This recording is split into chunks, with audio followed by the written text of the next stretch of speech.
Each year, Microsoft Research hosts hundreds of influential speakers from around the world, including leading scientists, renowned experts in technology, book authors, and leading academics, and makes videos of these lectures freely available.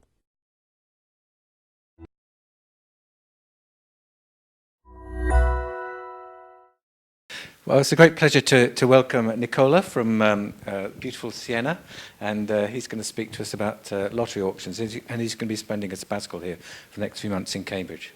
So, Nicola, welcome, and over to you. Okay, thank you very much, Peter. I'm really pleased to be here, and I hope this will generate some interest on your part. So I actually belong to the Department of Economics and Economics and Statistics. And the talk, So the talk is going to be about lottery auctions, something which perhaps is not very common as a denomination in the literature, but I hope I'll be able to show you that it's actually more common than we think. Let me just give you a little bit of a motivation on why I became interested in lottery auctions. This is part of my academic interest in auctions on the one hand, and on the other hand, it's also part of my experience. I've been, as an advisor, I've been advising the Italian procurement agency, which is located in Rome, for about 5 years. From 2003 to 2008. That was a very interesting experience. It was an almost newborn agency. The idea was to centralize procurement of goods and services, of course not works, in large contracts in Rome for the whole public sector in order to exploit economies of scale and save money, and so cut some of the public debt in Italy, which is one of the highest you may have heard in Europe, and I think in the whole world. So that was the kind of operation. I was asked to collaborate with a small research unit, which was feedbacking upon the rest of the agency on how to design these big auctions, right? And so the curiosity about lotteries came when we started to think about how to organize these auctions. And let me just tell you that if you use price-only auctions, namely auctions based only on price, where you award a contract based only on price, the typical procurement auction would be lowest price. I mean, the lowest price gets the contract to provide a certain supply of goods or services, and the contractor will receive from the contracting authority exactly the price which he or she submitted. So that's the lowest price. So obvious that we wouldn't need even to talk about it. But in fact, we know as economists, as computer scientists, that there are other formats, virtually infinite formats that you could use, perhaps with better virtues, like the second lowest price, second lowest in the procurement, because you go reverse, of course. But the problem is,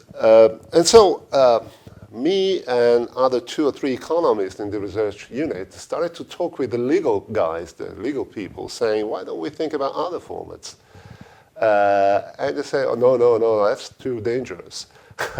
We're going to be suited all the time, because the European Directive on Public Procurement, which regulates the whole activity throughout the countries, speaks about awarding the contract to the best offer. It doesn't say what price should be paid, but it says awarding the contract to the best price, to the best offer, in case of price only. And so if we start, mixing up around with different rules rather than the lowest price, it could be dangerous. It could be dangerous in the sense that we could enter into legal disputes which we don't want. But then I insisted myself. I said, why don't we consider other kind of formats? For instance, the Vickrey, but even other, I mean, even beyond the Vickrey, so to speak. The Vickrey is quite well known in some sense. And the Vickrey, let me just anticipate, the second lowest price would be very, very important in procurement if we could use it properly, because your type in that context would be the bidder's cost, the firm's cost. And if as a procurement agent, as a contracting authority, you would have information on the firms, on the cost of the firms, that would be very precious and important information, because you will know what is a reasonable margin for them to enjoy profit margin, I mean, and so on and so forth. That would be extremely important, because you don't want to kill your suppliers, of course, but on the other hand, you don't want them to enjoy too big a profit margin. So the difficult part in procurement is to find the right reserve price, I mean, the right profit margin for them to enjoy. So I started to think about other models. Don't you lose a lot of the nice properties of Vickrey then in that sort of setting? Say it again, don't you need, sorry? If the information is going to be kind of used in some sort of repeated Yeah. way, because you're doing this, don't you lose? Isn't it not clear that Vickrey actually does have all those nicer properties? Yeah, but they don't use Vickrey, Vickrey auction. They don't use Vickrey auction. It would be important information. Vickrey auction, I agree with you, is very rare, in fact. And there is a literature on why is it rare.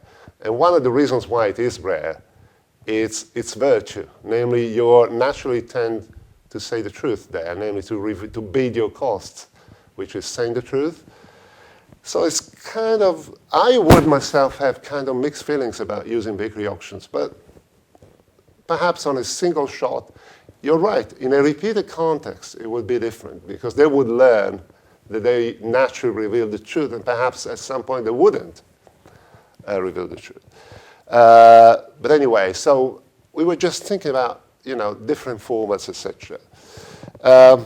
So I started to think about lotteries, because lotteries in other contexts are actually quite popular. In particular, fundraising and national lotteries, like when you buy tickets and try to win a big prize. That's a governmental. It's not that governments don't use this kind of mechanism. That's governmental, and so I started to, to reflect upon the fact that being used, that they must enjoy some nice properties, which I didn't see very much explored in the literature until I came across these 3 papers, and there are 2 or 3 more, not very many more, listing the economics literature on the properties of lotteries. John Morgan, who's actually game theorist at Berkeley Business School. Gorey is a Dutch, very, very famous now back in Europe. He was a Caltech at that time. And Boss is a young assistant professor. I don't remember where. I think in maybe Germany, but. They are the few ones who studied lotteries for fundraising that would actually support the provision of a public good. But nobody actually did, as far as I know, lotteries in sale auctions or advertising auctions, etc. Let me just go ahead. So what I want to do today is just a short presentation. I have 2 incomplete papers going on parallel. So what I'm going to do is to try to give you an idea of what I'm doing now on these 2 papers by talking about 3 simple models where I'm trying to address 3 kind of fundamental questions in auction theory in general that I would want to transfer into this lottery auction arena, so to speak. So the first question I want to address is revelation. Now, we were talking about Vickrey auction before. So the question I want to address, is there any kind of second prize lottery mechanism that would reveal values as much as the Vickrey auction does in a natural way? So that's the kind of question I want to start with.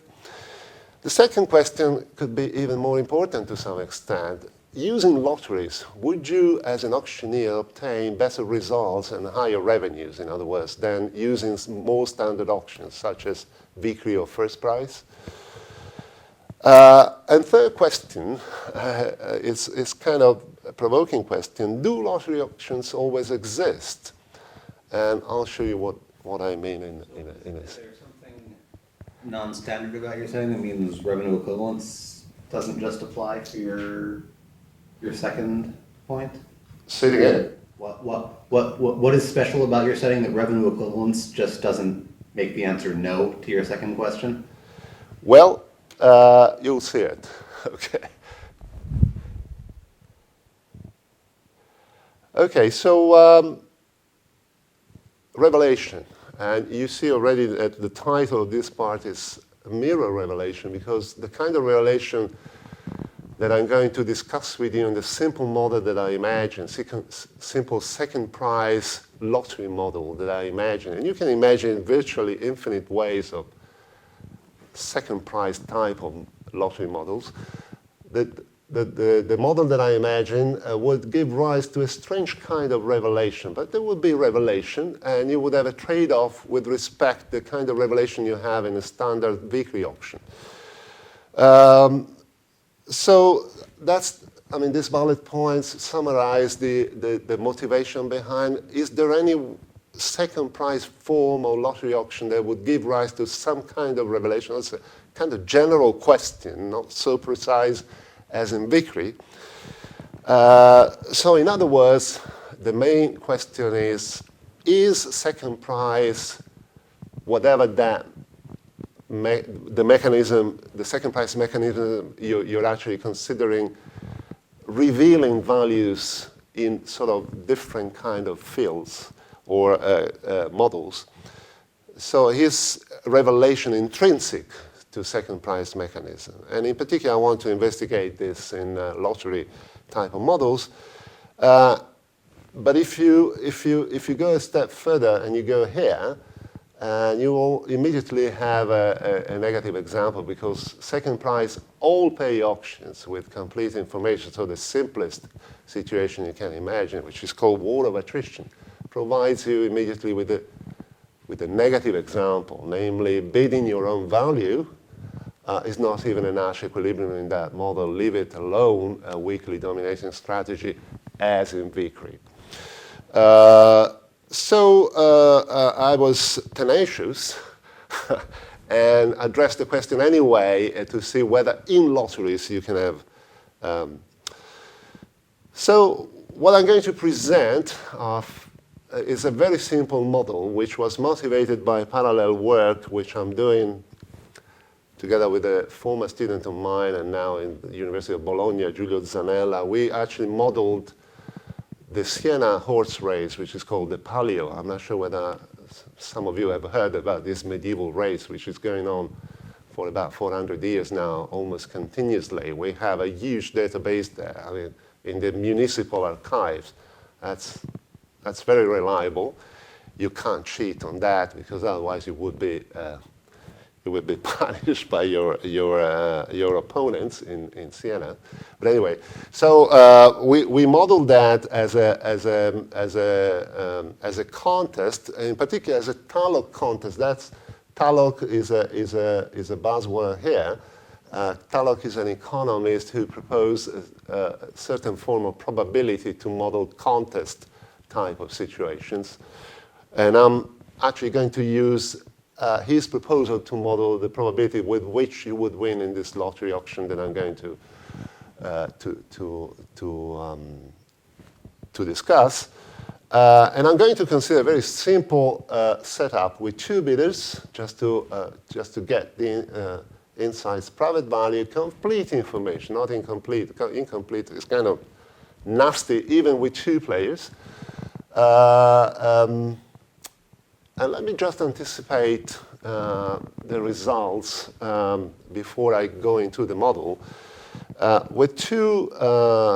Within this very simple setup, the main difference is insofar as revelation between my simple second prize lottery auction model and the Vickrey standard model is that you can still have revelation in some sense in my model with lottery auction. However, that's why I call it mirror revelation. In the meaningful equilibrium of my model, you wouldn't reveal your own value. You would reveal my value, and I would reveal your value. So there would be a mirror in this sense. I would reveal yours. You would reveal mine in the meaningful, and I'll specify in a second what meaningful is. So that's why I called it mirror. That's strange. I didn't know what to expect when I started to play around with this model, but that came out, and I'm confident on that. On the other hand, so you have mirror, not direct. In Vickrey, you bid your value, I bid my value, you bid your value. Here, I bid your value, you bid my value. So it's indirect, it's mirror.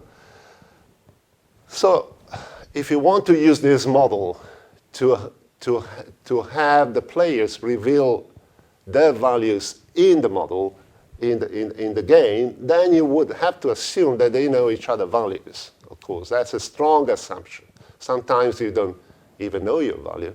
It could be a strong assumption, but on certain occasions it could be acceptable, because if we know each other very well, I would know how much you're willing to pay, you would know how much I'm willing to pay, because we know each other since a long time. So if you're happy to accept the idea that they know each other's values, in this model that I'm discussing, okay, there would be a more precise revelation in a sense that I'm going to tell you than in a Vickrey, okay, in a sense that I'm going to tell you in a few seconds. However, in this second prize lottery model, direct revelation is not even a Nash equilibrium. Leave it alone to be a weakly dominating strategy. So you completely lose direct revelation in this lottery model. And efficiency would not be guaranteed, as well as, unlike the Vickrey model, where, in the weakly dominating strategy, you would assign the object efficiently to the player with the highest value. So just to summarize the trade-off insofar as revelation, the question that I'm addressing with this very simple story, revelation of values, the trade-off between my model, second prize lottery, and that's just one possibility of imagining second prize lotteries. We can discuss about that. And the standard Vickrey would be, you would gain some precision of revelation in equilibrium, and I'll tell you what it is, what I mean by that. But you will lose weak dominance and direct revelation, which you would enjoy in the Vickrey. Okay, so that's the kind of trade-off. Okay, so what is the model that I've been anticipating about? It's a very simple, the simplest setup you can imagine. Seal bid, complete information, 2 players, 1 indivisible object on sale, right?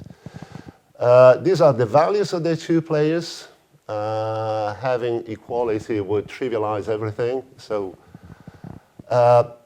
this is the order.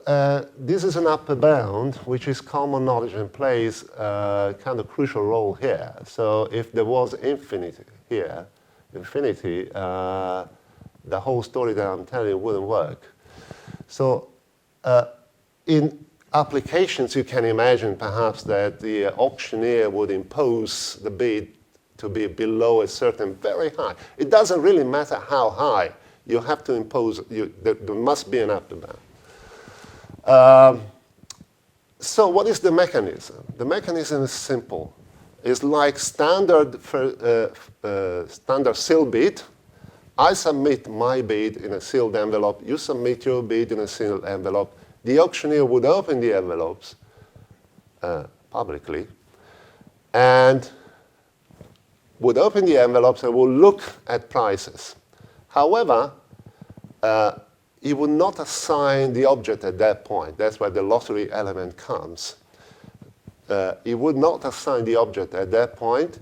He would draw the winner randomly with this probability, okay? B1 is the price which I submitted, B2 is the price that you submitted, okay?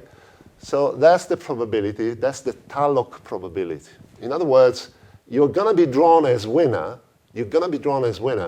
with a probability which is proportional to what you beat and negatively related to what the opponent beats. Okay, so that's a pretty widespread used type of probability formulation. So that's player one will win the auction with this probability, player two will win the auction with that probability. If they both beat zero, conventionally you set up a half probability of being drawn as winner. Please. Maybe I'm confusing something here. So from what I understand, why wouldn't each player bid as high as possible? Because they have a higher probability of winning. You'll see what is the best reply. Okay.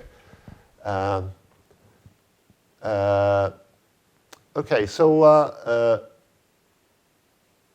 that's a half.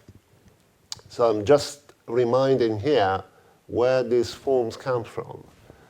It comes, at least insofar as economics is concerned, but I'm sure it must have been used in computer science somewhere, I don't know where. But by Gordon Tullock, he's a public finance type of guy, who actually became famous only recently. I mean, he was famous at this time, but then he became very famous. Now that political economy, and namely economics related to politics, it became kind of popular area of studying economics, because at his time, I mean, in the 80s, he was proposing this kind of probability to model situations where you are lobbying a politician, for instance, or you are seeking to gain some rent. So this, in that context, would be your investment to lobby the politician. This would be my investment, and I would win the lobbying race with this probability. Namely, I would give a gift, you would give another gift. He can only make one favor, and we will win probabilistically this race, which with a probability which is proportional to the gift we gave. So that's the idea. And you can use that for investment race among firms, etc., etc. So that's kind of popular. Also, that's the third model I hope to have time to discuss. Also, this expression would be typical in a national lottery for you to win. The probability with which you win is the number of tickets you bought, which you can interpret as the numerator of this story, divided by the total number of tickets, right? Okay, so, sorry. This used to be here. I don't know why it shifted over there. But anyway, so if you don't have sunk cost, namely you don't have an all pay, but rather standard type of auction, for instance, take player one. The profit of player one can take two values. His value minus, that's the second price story. So if he wins because it's drawn, and he's drawn with this probability, right? If he wins, he doesn't pay his own price, but he pays the second drawn price. Now, since we are dealing with a two players model, the second drawn price would obviously be the only opponent's price. So you only have one opponent. There's nothing to be drawn to see what the price you have to pay is. So you would pay V1, you would enjoy V1 minus B2 in case you win, and you win with this probability. Otherwise, you don't pay anything. It's not an all pay. Okay, there's no sunk costs with this probability. So your expected profit would be this. Very simple expression. And now I hope I can answer your question about why don't you bid. So this would be the best reply in this very simple model. Very simple. I haven't drawn a figure, but it's simple to draw it. the best reply of player 1 against player 2 bidding B2 would be any positive number if your opponent doesn't bid. Suppose you think your opponent doesn't buy tickets, whatever the interpretation. Then you buy at least one ticket. You can buy many more. So we'll see the intuition. If your opponent bids strictly between 0 and your value, then you bid the maximum. That's your answer. You want to win in that case. That's why you bid the maximum. If your opponent bids your value, then you bid any number, and we'll see why. If your opponent bids above your value, then you don't bid. It's just kind of different from standard auctions. Does this mean that perhaps not an equilibrium, but ex post Here are the equilibrium. violate individual rationality? No, because everything is maximizing here. So best reply is, in the standard sense, if I expect you to do something, I will maximize my profit. Right. So maybe in equilibrium, that's not possible, as the Let's see the equilibrium. But I'm talking about out of equilibrium.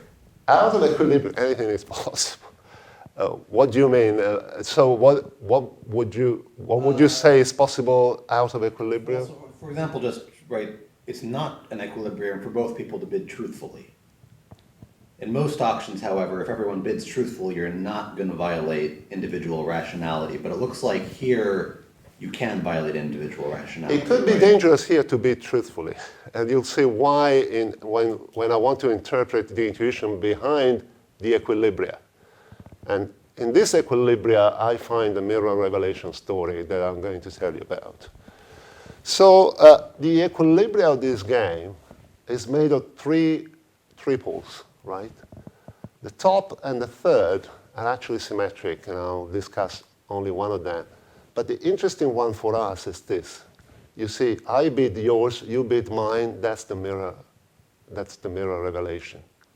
I bid your value, you bid my value, and that's the mirror revelation. And what is the difference between this and the other two, which would justify my saying that here revelation is more precise? What is the difference?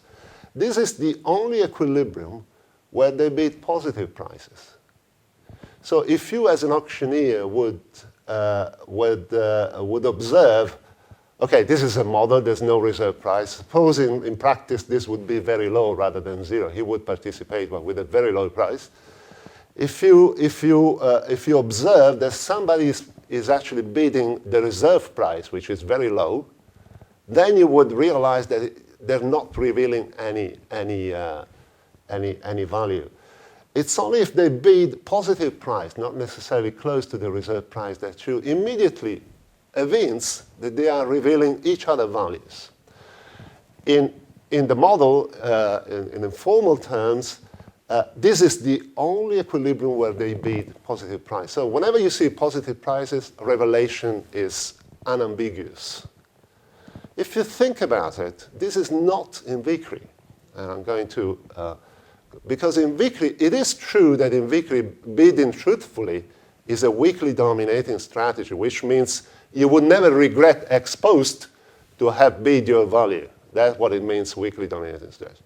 You have no regret ex post to have bid your value. You couldn't have done any better by doing that. But it's also true that Vickrey has got infinite other equilibria, Nash equilibria, where people, as we were saying before, may not bid their own because it's too easy to bid your own, and you want to crowd out your opponent. You don't bid your own.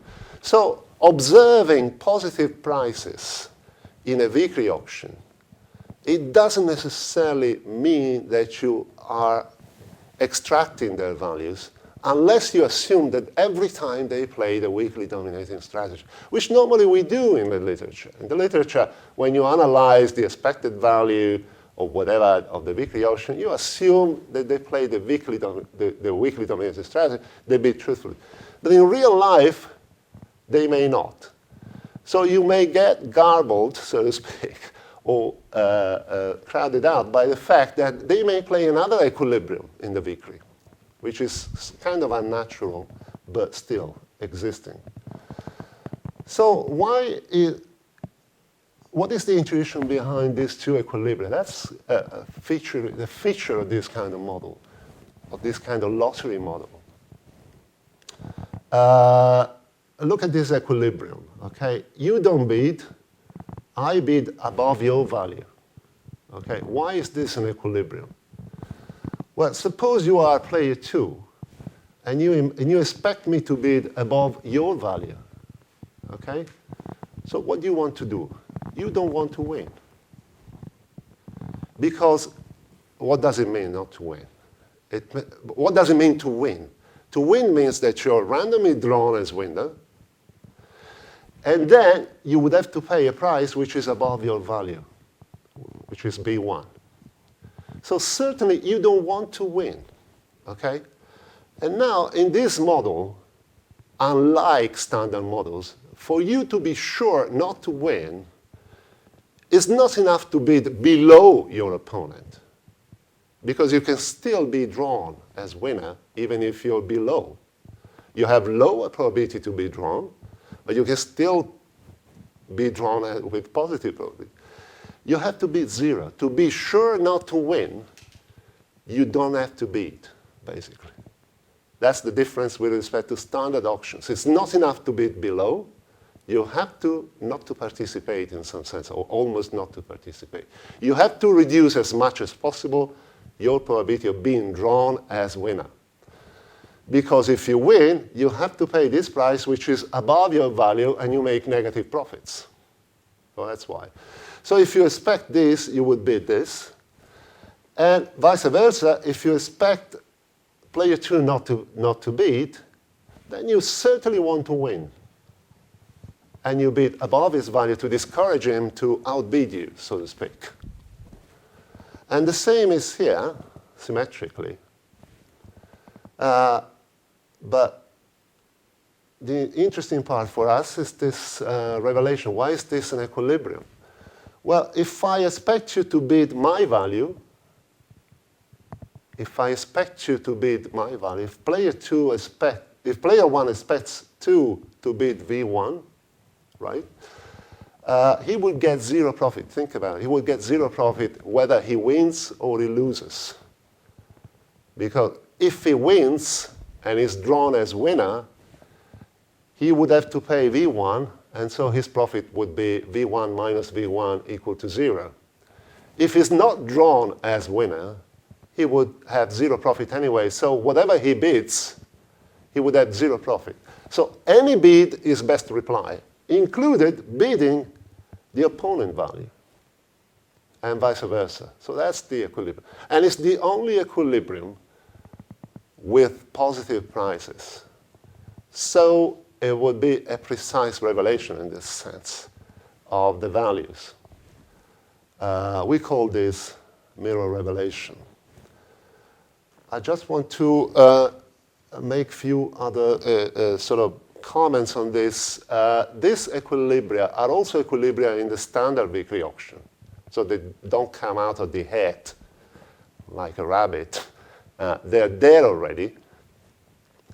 But you can say that they are, in some sense, selected among the equilibria in the Vickrey auction through the lottery. So the lottery, you can think of the lottery as a selection mechanism in some sense. Out of a set of equilibria in a Vickrey auction, it selects those, whether you like it or not. It selects those, inducing what I call here a behavioral discontinuity, which is what I was hinting at before. Namely, if you want to lose here, it's not enough to bid below. You have to bid 0 if you want to lose for sure. Okay, that's a discontinuity in some sense. That's what I... Okay, so... The revealing outcome isn't in the set of equilibria of Vickrey, is it? The direct revelation is not even an equilibrium here. No, but the mirror revelation outcome. The mirror revelation is in the Vickrey auction, is one of the equilibria in the Vickrey. It's as a randomized. No, just a pure strategy. You can think about Do you ever get positive probability of both people winning then? If you beat this in the if you beat this in the Vickrey, he would win and would pay this. So this is certainly best reply. Sorry, this is best reply against that in the Vickrey, because if you bid this, you pay this, and you get 0 profit. So that's fine. You couldn't do any better than 0 when. Sorry, let's rephrase it. Suppose you're player 2, okay? And you imagine player 1 bidding your value. Okay, so what is your best reply? If you bid above, you win, and you pay V2, so your profit would be 0. If you bid below, you lose, and you get 0. So any bid would be in the Vickrey a best reply, included the opponent's value. So this is. So the bids are inside of equilibrium, but you're not making any promises about the outcome that results from the bids. Yeah.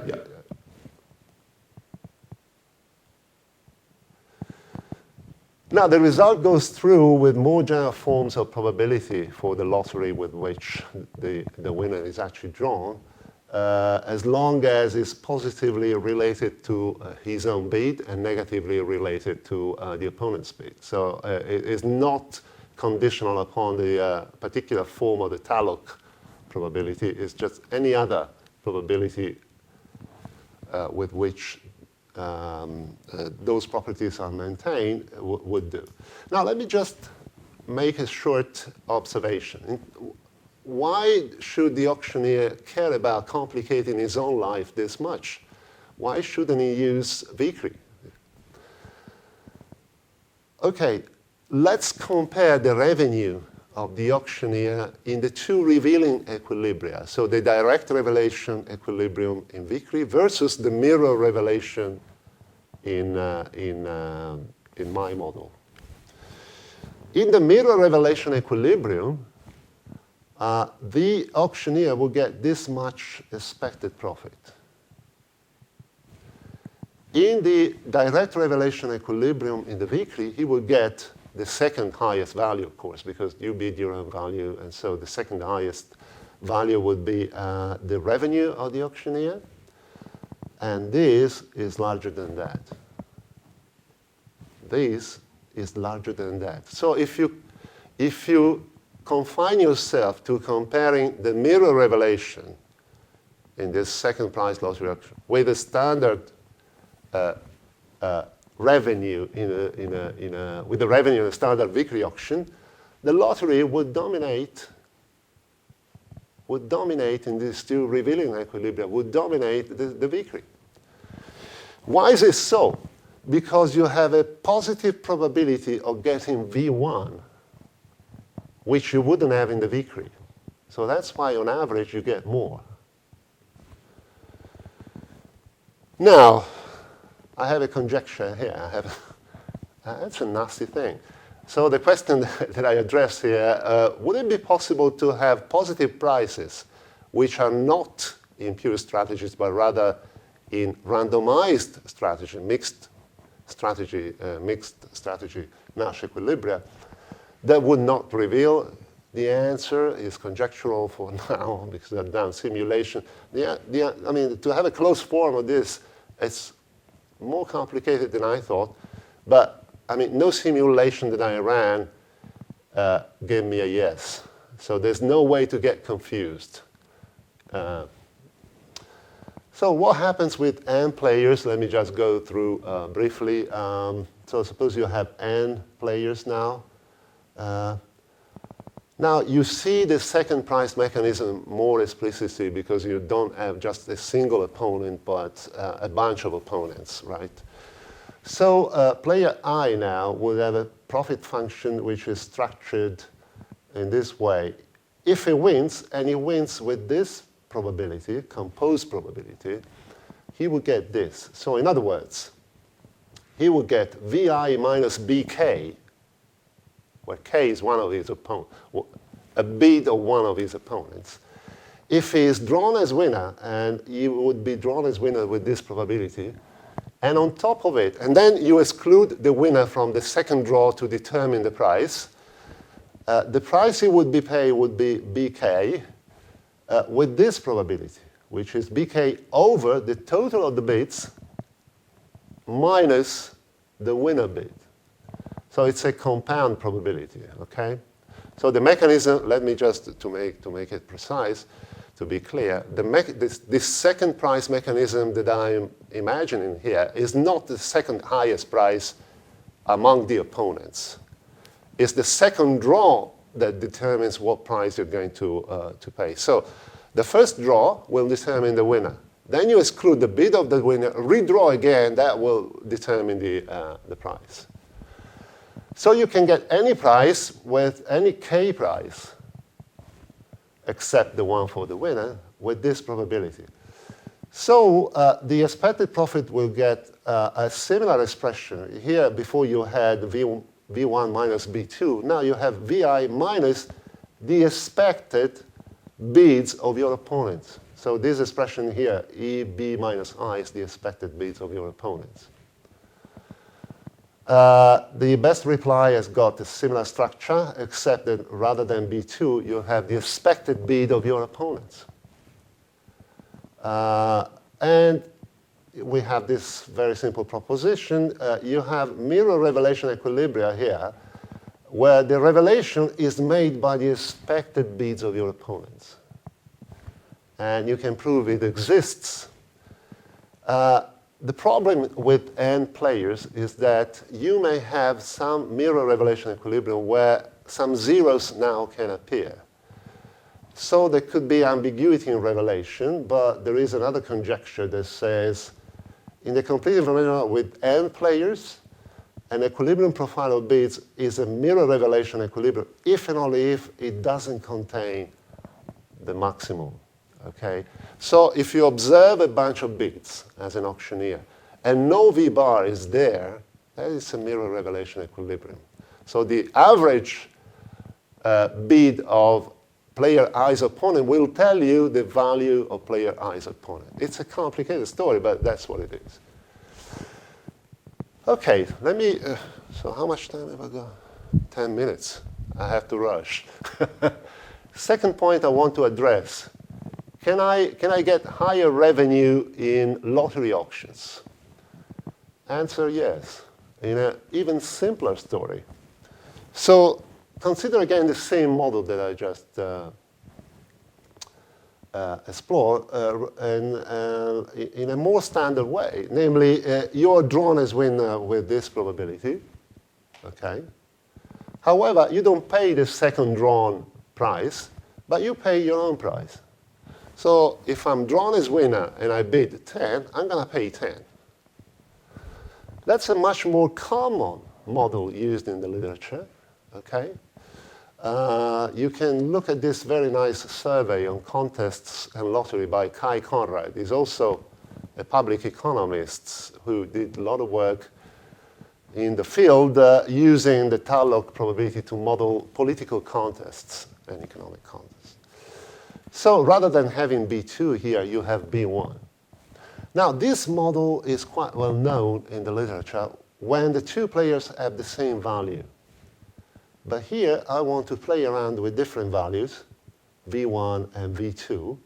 So if V1 would be equal to V2, the whole model would be kind of simple. But surprisingly enough, if the two values differ as I want them to be, the model gets slightly more nasty. Okay, so these are the two best reply functions. And there is a unique pure strategy Nash equilibrium here, okay? Which will have to satisfy this equation. You put together two best replies, you solve the system, you try to solve the system. It would be easy to solve the system with equal V's, slightly more complicated if the V's are not the same, like in this case. But what you can say is that in equilibrium, the one with the higher value would bid higher than the one with the lower value in this interval, V1 third, V2 third. If the two V's would be the same, there would be a unique Nash equilibrium, as is most common in the literature, exactly equal to V divided by 3. But here is in between that. So it follows, I'm not going to have time to go into this, that if V1 is large enough, and I have a bound here which is perhaps even too high as a bound, I think we can reduce this bound. If V1 is large enough, then the expected revenue of the lottery auction, which would be this, in equilibrium, the expected revenue of the lottery auction would be higher than the revenue in the Vickrey auction. Okay? So let me just summarize what I'm doing here. I take a very common model, lottery auction model, where the winner is drawn at random, and he pays his own price. There is a unique Nash equilibrium in pure strategies, and if V1 is large enough, namely if the two values are far enough from each other, basically, if the two values are far enough from each other, if there is a big asymmetry, basically, then the expected revenue for the auctioneer in a lottery would be higher than what he would get if instead of a lottery, he would sell the object through a Vickrey auction.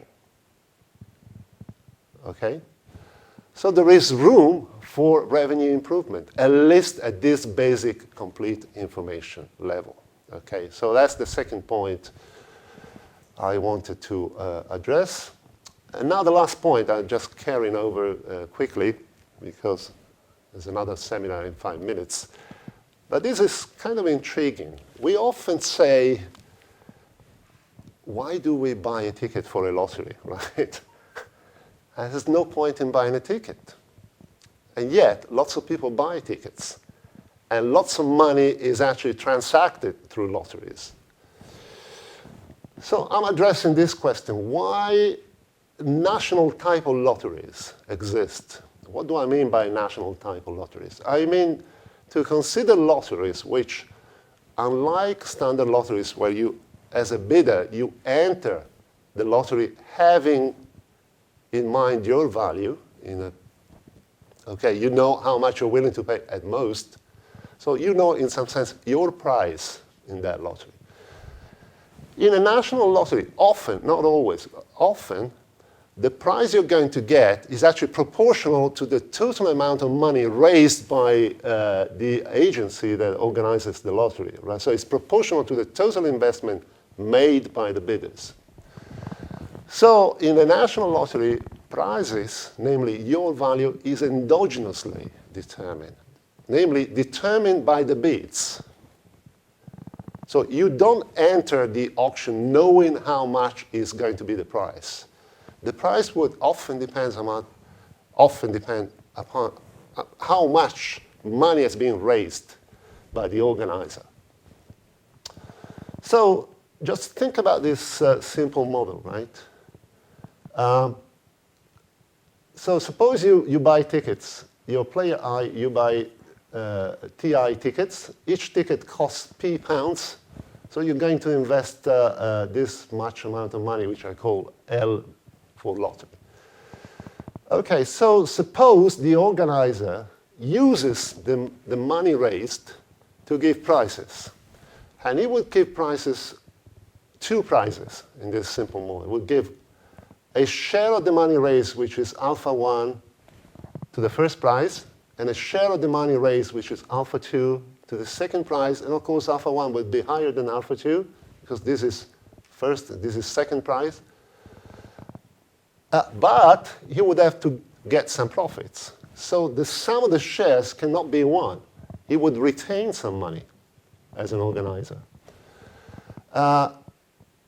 And so this is the total amount of, this is T1, sorry. This is T1 rather than L1. So anyway, so this would be, the speaker is coming. This would be the profit for you as player one. Suppose there are only two profits.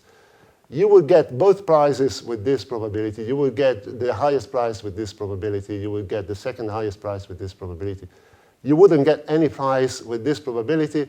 And these are the relative profits, right? Your expected value would be this. At the end of the day would be this. So you have to choose your investment, L1. You have to maximize this function.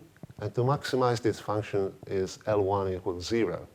So in other words, that is part of the answer to the original question. Why do national lotteries exist? It's crazy to buy tickets in national lottery. This tells you, yes, it would be crazy if you're risk neutral and if the lottery would be organized in such a way that the prizes would be set out of the total investment and the organizer would retain some money for himself. In that case, lotteries should not exist. So that's the only equilibrium. But they do exist. So why do they exist? What is a mechanism that may incentivize? Now, for instance, you may have an explanation a la Morgan, namely provision of public good with the revenues. The public good enters your utility function. So your utility function is raised if some money is not distributed as prices because it re-enters in your welfare through the public good. I'm just going to skip this. But another thing would be to imagine what happens in reality. You have a jackpot. So imagine the dynamics. You have a jackpot, namely today, the price would be depending upon how much people invested today, but also a small amount of money coming from yesterday's lottery, which is going to be reinvested into the prizes today. And that would generate lotteries. So that's conclusions. There's a lot of work to be done. It's an interesting field. I think it's not well understood yet. We understand contests, which are very, relative, very close. Contest theory is very close and it's well developed. But I think that is not enough to understand what happens if you want to sell stuff or buy stuff using lotteries. There's a lot of work to be done, and it's kind of interesting and promising, I think. I will stop it here, Peter. Thank you very much.